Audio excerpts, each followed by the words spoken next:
बोलता जेव्हा आपण थांबतो त्या थांबण्याला काय म्हणायचं? विराम.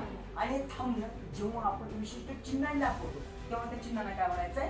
विराम चिन्ह म्हणायचंय. एकूण किती विराम चिन्ह पाहिली आज आपण त्या ठिकाणी? 9 विराम चिन्ह पाहिली. किती विराम चिन्ह पाहिली? 9 विराम चिन्ह. हा घटक तुम्हाला 10वी साठी किती मार्काला आहे? 2 मार्काला. किती मार्कासाठी? 10 नाही 2 मार्कासाठी. बरोबर आहे. त्याच्यामध्ये कुठले विराम चिन्ह? पूर्णविराम कधी वापरायचं? वाक्य पूर्ण झालं दाखवण्यासाठी. अर्धविराम कधी? 2 छोटे वाक्य जोडण्यासाठी. स्वल्पविराम कधी?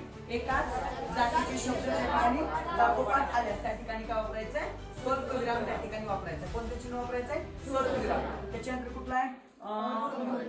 अपूर्ण. वाक्याच्या शेवटी तपशील देताना काय वापरायचंय? अपूर्ण विराम. कुठलं वापरायचं? अपूर्ण विराम. त्याच्यानंतर उदरवाचक चिन्ह, प्रश्नचिन्ह, वाक्यात प्रश्न विचारताना उद्गार चिन्ह, आपल्या मनातल्या भावना व्यक्त करण्यासाठी अवतरण चिन्ह, एखाद्या शब्दावर जोर देताना एकेरी, दुहेरी कधी? बोलणाऱ्याच्या तोंडचे शब्द दाखवताना, संयोग चिन्ह कधी? 2 शब्द जोडताना, आणि ओळीच्या शेवटी शब्द अपूर्ण राहिल्यास, आणि अपसारण चिन्ह कधी? बोलता बोलता विचार मालिका तुटल्यास किंवा स्पष्टीकरण द्यायचे असल्यास. एवढे सगळे चिन्ह कधी वापरायचे हे तुम्हाला सांगितलं.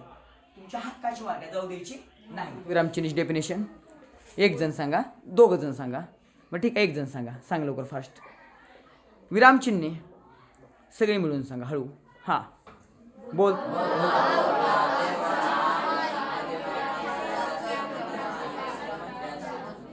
काय म्हणायचं त्याला?